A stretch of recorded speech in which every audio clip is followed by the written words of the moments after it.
Hello and a very warm welcome to all of you. I'm Neha Bharadwaj-Alter and this is Game On, ICC Champions Trophy special, and there is big news coming out of Pakistan. Is there a terror threat on Champions Trophy in Pakistan? Pakistan's security agencies are on high alert following intelligence reports of a possible terrorist attack or kidnapping plot targeting foreign guests at the ICC Champions Trophy 2025. The Islamic State Khorasan province has emerged as planning a potential threat during the tournament. Indian agencies have also been briefed by their foreign counterparts on the nature of this threat. However, no concrete plot has been confirmed so far. Authorities are closely monitoring the situation as security measures around the tournament remain on high alert. According to sources, discussions intercepted by intelligence networks suggest a possible attack or kidnapping plot linked to the terror group. Pakistan's intelligence bureau has warned about the ISKP plans to kidnap foreigners, especially Chinese and Arab nationals who are attending the Champions Trophy in Pakistan. The group, as the report suggests, is reportedly conducting surveillance at key locations.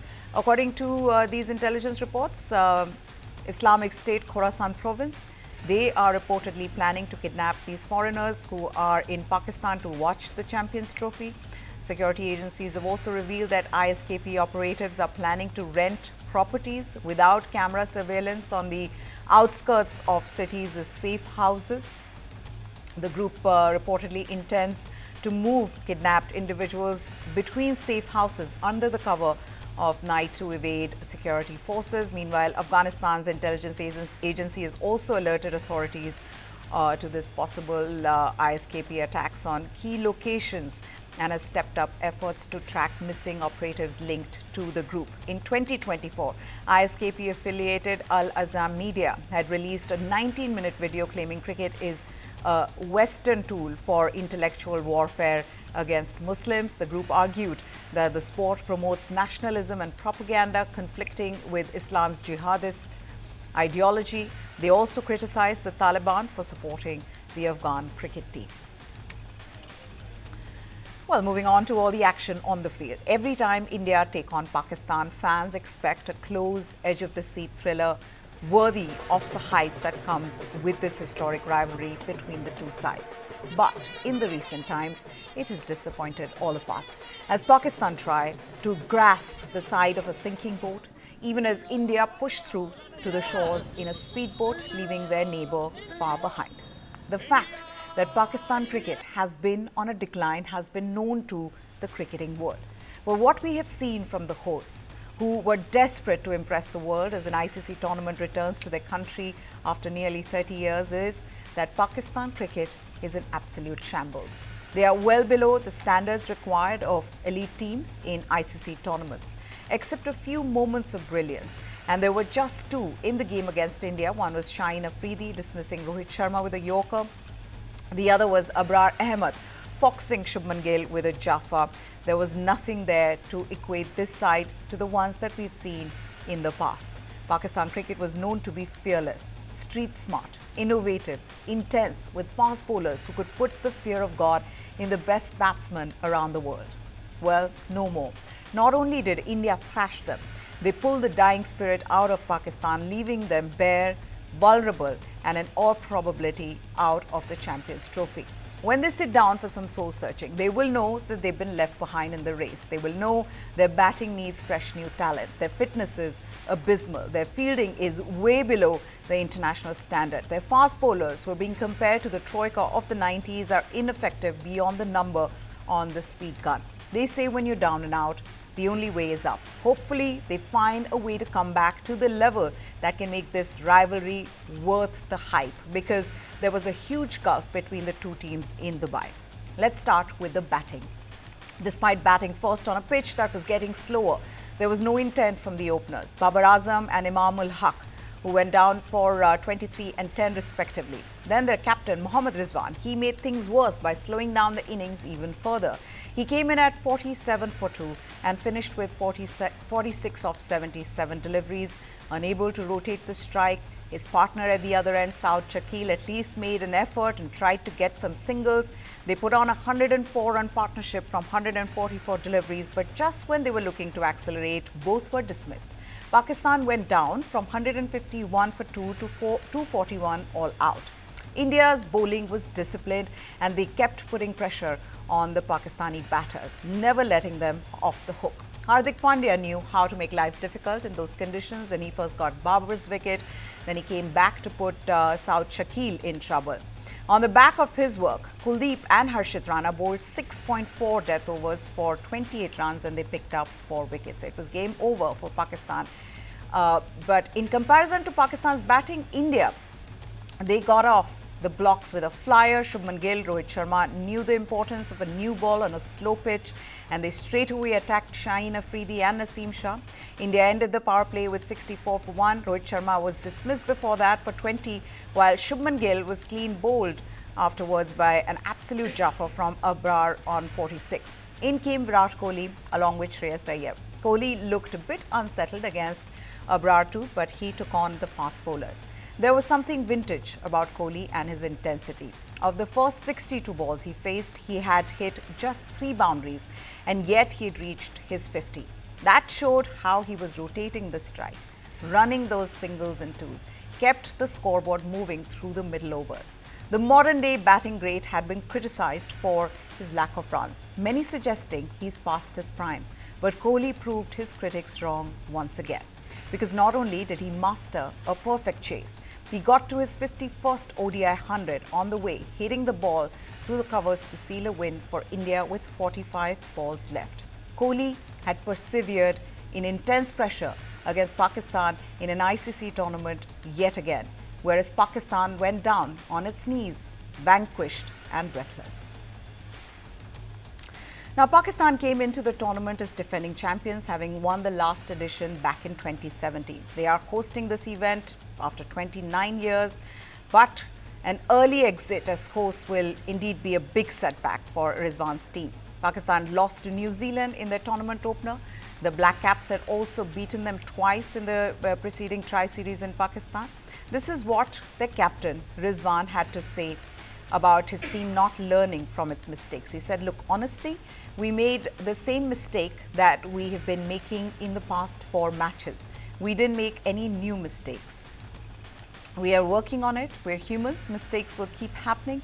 I believe that the Indian team put in more effort than us today. Maybe they were more brave than us, and that's why they got this result. Maybe we lacked bravery there. Maybe we lacked that energy and made mistakes.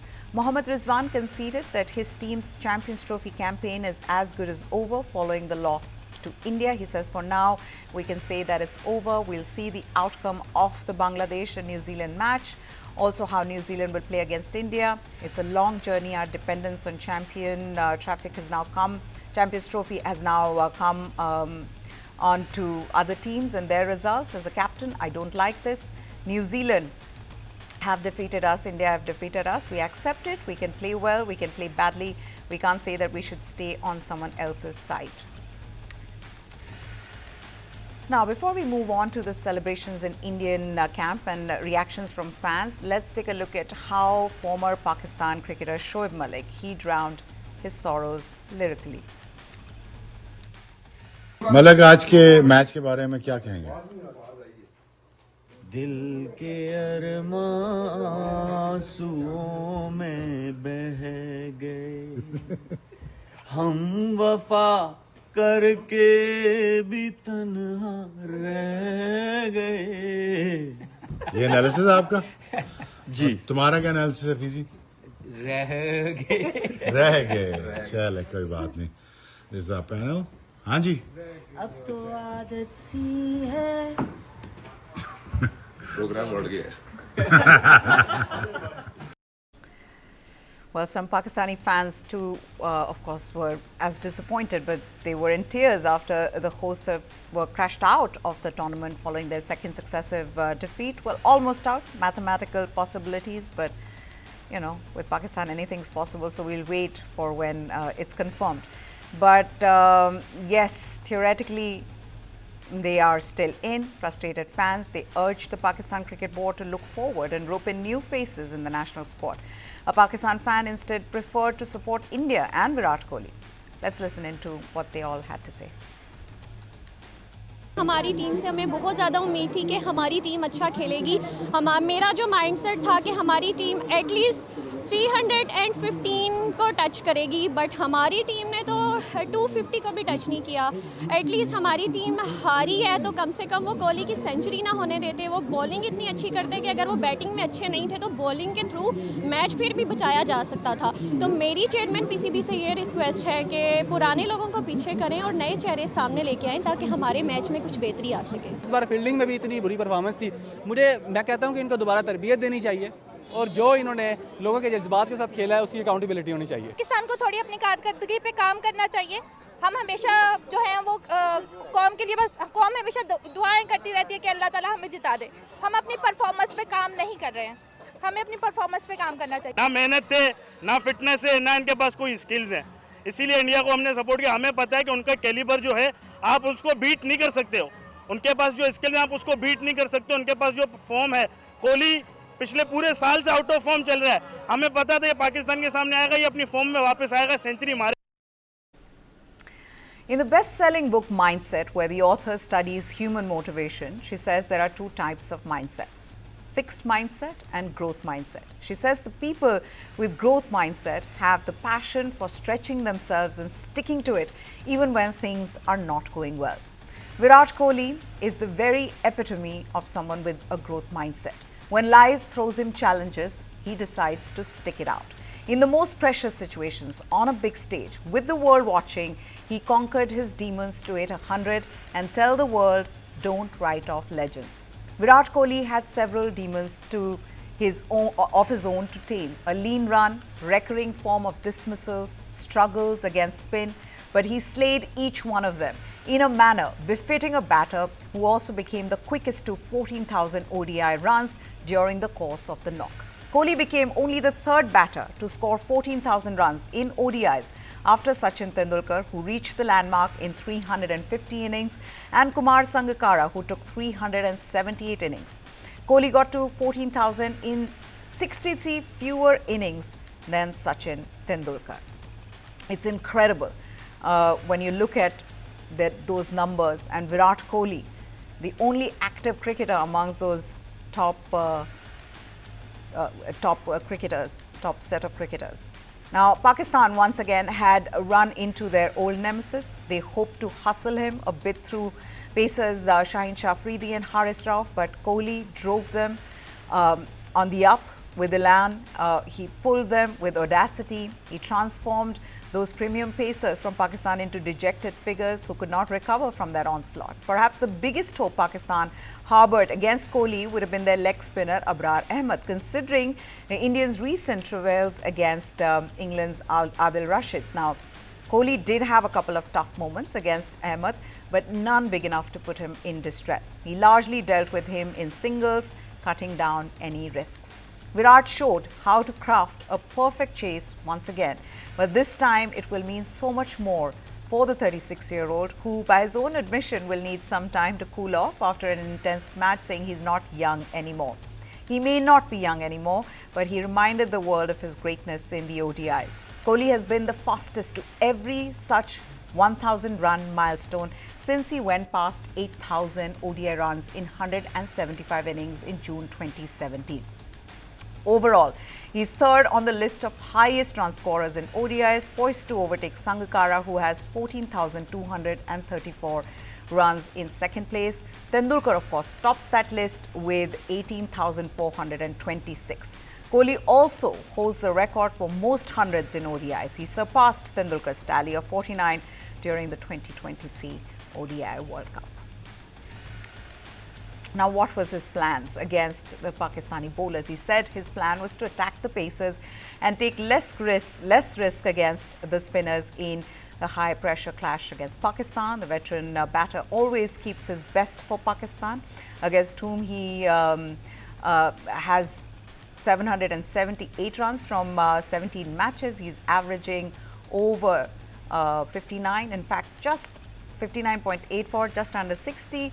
After his fourth century against Pakistan yesterday, Kohli said, and I quote, "It feels good to be able to bat in that manner, to contribute in a situation like that where we lost Rohit early. I had to get used to the conditions, understand how to go about things. My job was to go through the middle order, play the seamers. It was more or less the way I play ODI cricket." Kohli completed his 51st ODI 100 with a 4 of the last ball of the match. Well, not technically the last ball of the match because there were 45 deliveries still left. But yes, India needed 2 runs and Kohli hit a 4. And there we have it. The King Kohli had taken India once again to cross the line. Now, heading into the high-stakes game, Kohli had his fair share of struggles against the spinners. Kohli got majority of his runs from running the quick singles and doubles, as he collected only 7 fours in his 100 not out of 111 balls. Having steered the team home with a sparkling 100, the player of the match said that his 36-year-old body is happy to take a week-long break before the next game. He said, and I quote, "I have a decent understanding of my game over the years. It's about keeping the noise and distractions away. I had to take care of my energy levels and my thoughts. It's easy for me to get pulled into the expectations and frenzy of these games. My job is to help my team. I'm going to put my 100% in every game. I take a lot of pride running in the field as well. A week off is really good for me. It takes a lot out of me to keep putting that effort in the field." And Virat Kohli's coach, Rajkumar Sharma, he and Sports Minister Anurag Thakur and Indian Premier League Chairman Arun Dhumal, they all congratulated the team. Here's their reactions. Listen in. मैं बस इतना ही कहना चाहूँगा कि आप उनके stats देखिए कि उन्होंने क्या किया आज तक देश के लिए, क्या उनकी परफॉर्मेंसेस हैं और कितने प्लेयरों ने इतना कंट्रीब्यूट किया है देश के लिए। तो मैं बहुत कुछ नहीं उन्हें कहना चाहूँगा, हर एक की अपनी सोच होती है, लेकिन विराट हमेशा जवाब अपने बल्ले से देता है, जो उसने आज भी दिया। Is very very particular, he really works hard for his game. Definitely हर कोई कहता था कि बड़ी क्रूशियल टेस्ट है, टॉस है और जो पहले बल्लेबाजी करेगा उसको थोड़ा एडवांटेज मिलेगा, लेकिन जिस तरीके से भारत के गेंदबाजों ने प्रदर्शन किया, पहले जो हमारे मीडियम पेसर्स हैं उन्होंने और बाद में स्पिनर्स ने, और जिस तरीके की फील्डिंग भी की मैं मानता हूं काबिल तारीफ थी। और एक समय लगता था कि शायद 270-280 स्कोर होगा, लेकिन जिस तरीके से 250 से नीचे रिस्ट्रिक्ट किया, बहुत ही काबिल तारीफ बॉलिंग हमने की।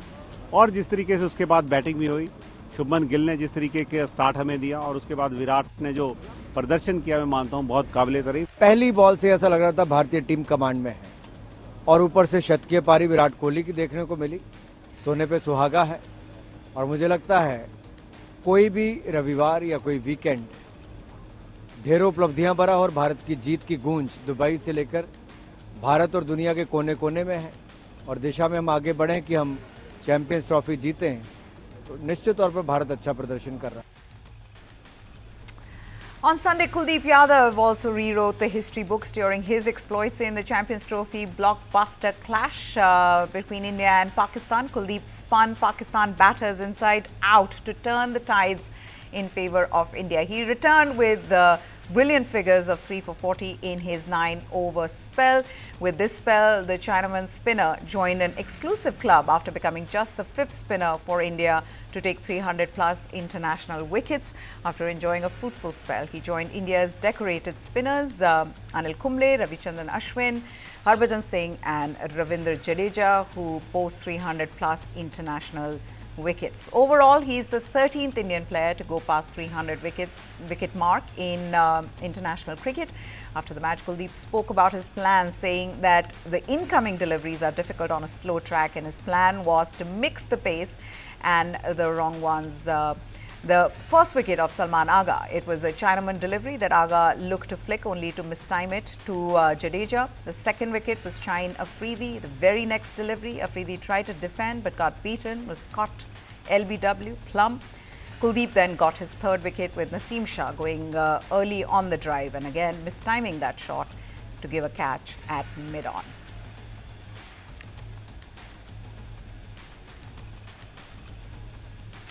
Okay, just Football now to wrap things up on Game On. Liverpool took another step towards Premier League title with a 2-0 win over Manchester City after talisman Mohamed Salah scored their opening goal and set up Dominic Szoboszlai for the second as they went 11 points clear at the top of the standings on Sunday.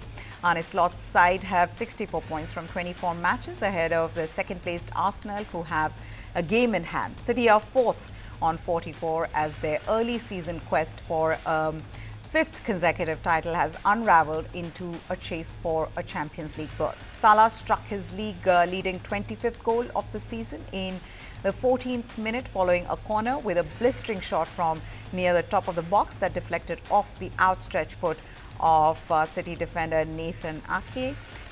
Past goalkeeper Edison. Szoboszlai then took advantage of City's atrocious defending to double the lead in the 37th. Salah found the unmarked Hungarian in the box for an easy pass into the net, to the dismay of City fans, whose dismal mood was matched by the driving rain.